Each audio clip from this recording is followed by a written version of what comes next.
wala walidati in ayyatuka bi ruhil qudus iqala dalam alikane dika sapa Allah ya Isa Nabi Isa inna Maryam dadi putrane Siti Maryam Ukur ilinga sapa sira nikmati nikmat ingsun sing nikmat mau alaiha tetep ing atase sira wala walidatika lan atase wong tuwa wadon sira tegese ibu sira. Ini ayat yang akan kita bahas tentang masalah ayat-ayat yang menunjukkan keistimewaan daripada Nabi Isa alaihissalam. Nalikane Allah dawuh ya Isa Maryam he Isa putra Maryam, ingatlah akan nikmatku yang telah kami berikan kepadamu dan juga kepada ibumu.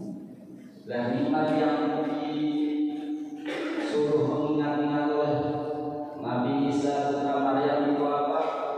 Ayatku tabiruhil kudus ayatku enggalem nalikane muwatake sapa ingsun ka ing sira biruhil kudus kelawan ruhul kudus. Allah Subhanahu wa taala memberikan keistimewaan kepada Nabi Isa alaihissalam dengan selalu disertai dengan ruhul kudus, yaitu malaikat Jibril. Luar biasa. Ini merupakan keadaan yang mana keadaan ini tidak semua orang mendapatkan anugerah semacam ini.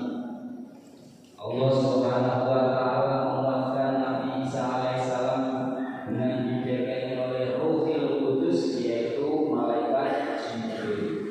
Tentu para nabi, para rasul yang selalu diutus oleh Allah Subhanahu wa taala ini tidak sekali-kali dilepaskan, tidak pernah sekali-kali dilepaskan begitu saja, tetapi selalu mendapatkan pengawalan, mendapatkan pengawasan, sehingga Allah Subhanahu wa taala selalu menyuruh malaikat Jibril untuk mengawal, memberikan jawaban ketika dibutuhkan, memberikan solusi ketika menghadapi masalah.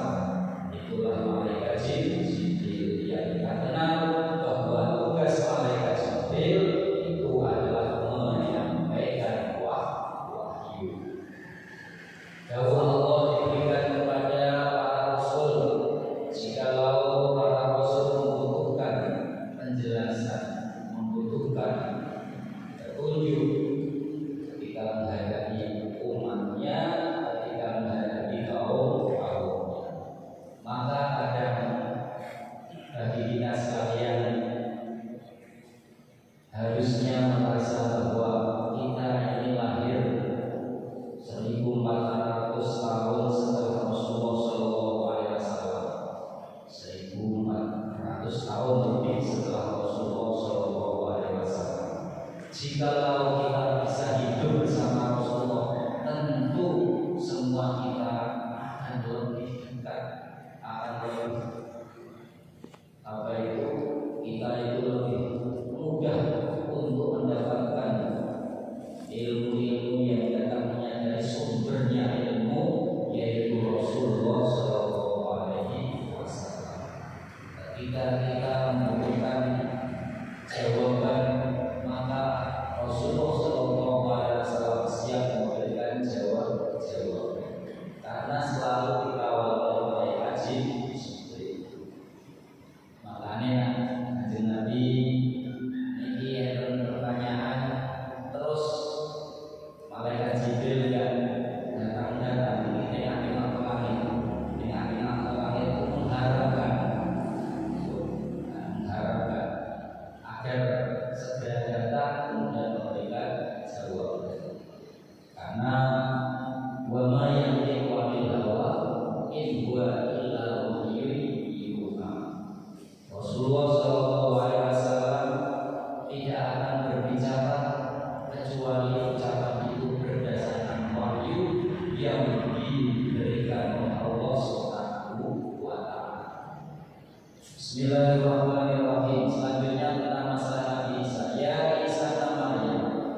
Kemudian yang ketiga, tanpa bapak, hanya punya ibu mawon itu satu baik, tur dibuat rambat.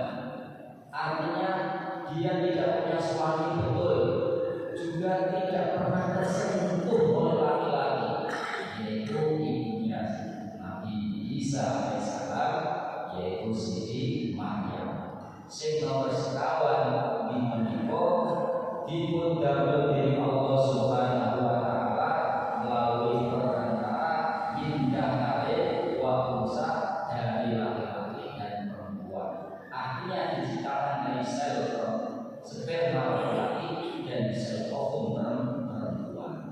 Setuju.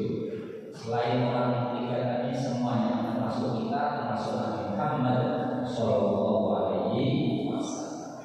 Maka jangan percaya kalau ada orang yang mengaku dirinya itu melahirkan tanpa tersentuh oleh laki-laki. Ada bapaknya, cuma kadang bapaknya meninggal dia. Bismillahirrahmanirrahim. Karena Siti Maryam merupakan wanita yang dipilih oleh Allah Subhanahu wa taala. Ayat in'ami alaihima ituharku ummata wasafaiha ala nisa'il alamin. Ingatlah wahai Nabi Isa dan juga Siti Maryam, ituhur in'ami alaihima. Ini mengingatkan kepada umat dua-duanya, sampean Isa dan juga Musa. Ingatlah ketika kami menyucikan ibumu dan kami pilih ibumu dari wanita-wanita selalu. Tidak ada wanita selalu dunia ini yang menyangka mereka seperti ibu. Luar biasa. Memang wonten surah Maryam, wonten surah Maryam, tetapi surah Maryam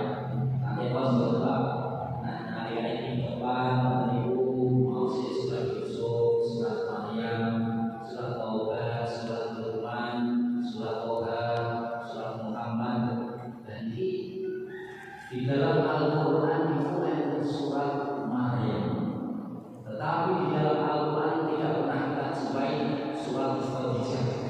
Dan pernah di surat Khadijah. Walaupun Khadijah itu istri Rasulullah Shallallahu Alaihi Wasallam yang luar biasa, berani mengorbankan semua hartanya untuk perjuangan Rasulullah Shallallahu Alaihi Wasallam, tetapi namanya tidak pernah diabadikan oleh Allah di dalam Al-Quran menjadi sebuah surat. Ibunya Rasulullah Shallallahu Alaihi Wasallam namanya Ibu Siti Aminah, juga wanita yang hebat, wanita yang melahirkan orang yang termulia di dunia dan akhirat. Beliaulah Siti Aminah, namun namanya tidak pernah diabadikan di dalam Al-Quran. Betul saya namanya surat Aminah. Nama betul pak, betul bon, betul. Terus naik putri tercinta Rasulullah Shallallahu Alaihi Wasallam, engkang nabi pun Fatimah Zahra, istri daripada sahabat Ali. Ini juga merupakan wanita yang luar biasa, wanita yang menjadi kebanggaan Rasulullah Shallallahu Alaihi Wasallam. Sing semanten nami yang diboten wonten nama-nama surat Al-Quran.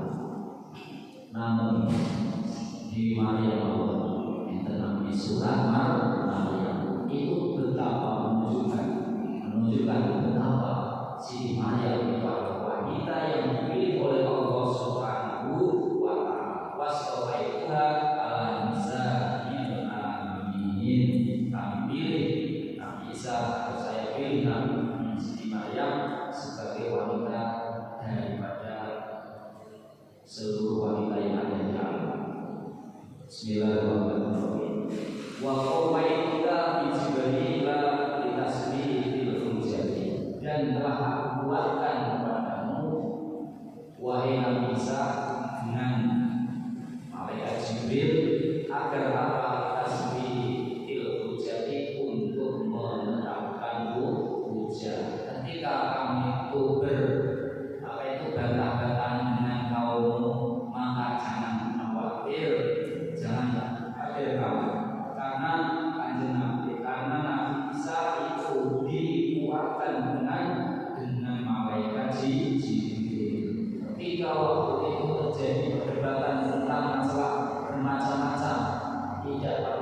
khawatir karena malaikat Jibril selalu mengawalnya.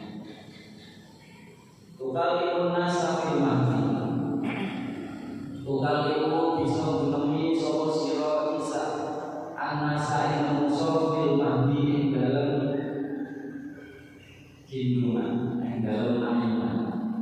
Ketika masih kecil, Nabi Isa alaihissalam niki pun kagungan hal yang luar biasa. Roto-roto niki nak kesehatan mulai lahir sampai kira-kira 9 bulan. Ini umur pun bayi itu tidak sakit, sakit di makin umur sedoso bulan, setahun, atau kadang umur setahun tujuh malam ngomongnya dari cetok, ngomong susu ya cucu, ngomong mebel dari cetok. Jadi ketika Nabi Isa alaihissalam di dalam kandungan masih dalam kondisi tifl lagi, masih kecil, dikatakan di dalam diterangkan di dalam surat Maryam bahwa ketika itu umurnya Nabi Isa bisa ngomong pertama kali yaitu berumur Ibnu Arba'ina Yauman, umur 40 tahun, umur 40 hari, umur sekawan dosa dinten umur cetomo. Dan Quran itu ngendika pertama yaitu kalimat inni Abdullah ataniyal kitaba wa jalani nabiyya. Saya ini hamba Allah. Saya ini hamba Allah. Ojo lu anggap prehni aku itu lahir bapak, prehni aku itu lahir tanpa ono bapak itu terus anggap sing nikon-nikon boten. Kula niki tetep hambanipun Allah Subhanahu wa ta'ala. Ataniyal kitaba wa jalani nabiyya. Nanti pada saatnya saya itu akan diberi kitab dan saya akan dijadikan nabi. Cocok oleh kalimat ini Abdullah ataniyal kitaba wa jalani nabiyya. Wa jalani mubarakan ainama kuntu, dan Allah akan menjadikan saya orang yang memberikan berkah dimanapun saya bertempat. Dimanapun saya bertempat, saya itu selalu diberi berkah oleh Allah Subhanahu wa ta'ala. Dan surat Maryam. Nah, ini umur 40 hari paling bisa nangis mawon. Kalau jangan dereng sakit ngendika, dereng sakit ngomong, kecuali umur sekitar 1 tahun atau sekitar 1,5 tahun. Ini pun lebih baik. Ngomong sosis bercoci, ngomong susu ya cucu, mebel, cetok, mebel ya anggur, terus Nabi Isa cetok ini Abdullah ataniyal kitaba wa jalani mubarakan ainama kuntu. Terus lagi Bismillahirrahmanirrahim. Tukallimun nasa fil mahdi wa tahla, dan di waktu sudah dewasa, dan pada waktu sudah dewasa, umur dewasa kita memiliki penerangan bahwa umur 33 tahun. Nabi Isa alaihissalam umurnya pendek, bukan sami kalian Nabi Muhammad sallallahu alaihi wasallam. Nabi Muhammad itu umuripun disebut 62 atau 63 tahun.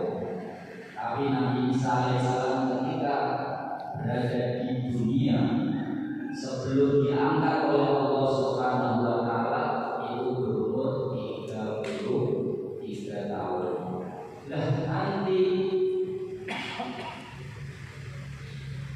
Dan nanti ketika Nabi Isa alaihissalam diturunkan ke dunia ini untuk mengatakan kebenaran yang selama ini disimpangkan oleh mereka kaum orang kafir,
33 tahun, boten tua, boten bocah.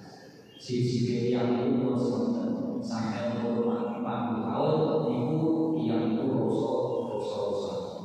Nah, umur 50 tahun ibu mengalami penurunan kecerdasannya berkurang, kemudian tenaganya berkurang, semakin tambah tua semakin kelainan, semakin loyo, semakin hilang roso. Tapi semangatnya masih luar biasa, tapi tenaganya betul-betul atas. Namun tangan saya sepuh, saya dan ketika Nabi Isa alaihissalam diturunkan oleh Allah Subhanahu wa Ta'ala ke bumi ini, itu berumur 33 tahun.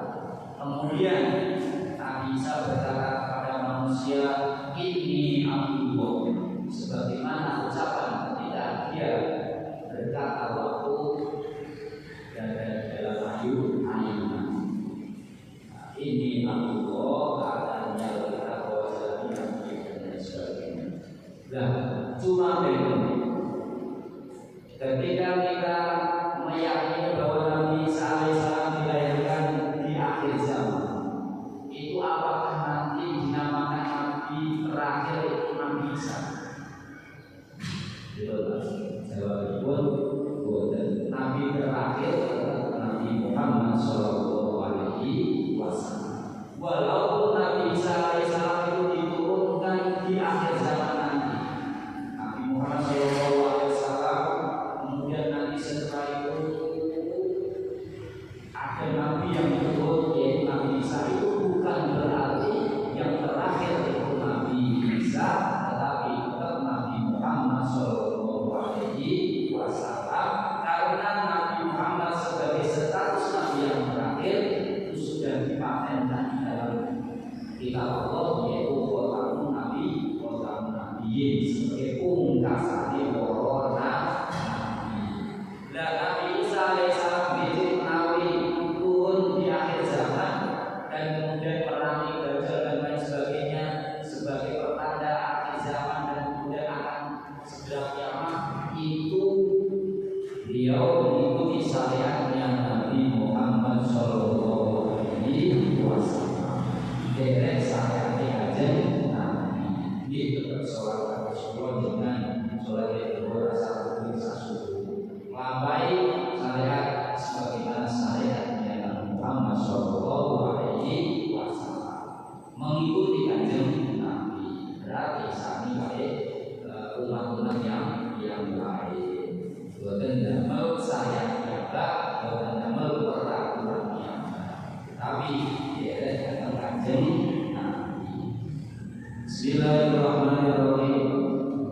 Kita sempat lagi. Bahwa Nabi ini mulai jam 5 seperempat, saat ini sampai jam 5 seperempat, berarti ada setengah jam. Memang ini lagunya itu sedikit. Saya nak suruh mama ini tetap masih sampai jam 5:30 untuk makan jiwa dengan segala aplikasi pun terganggu seperti bawang kurang lebih setengah jam atau 25 menit cukup ngaji subuh agar bapak-bapak yang bisa istiqomah kegiatan aktivitas yang ada di dalam rumah dan pekerjaan yang lain tidak terganggu, yang sama-sama penting bagi kita sekalian. Naos penting yang berbeda berserah pesan kami malam untuk kanti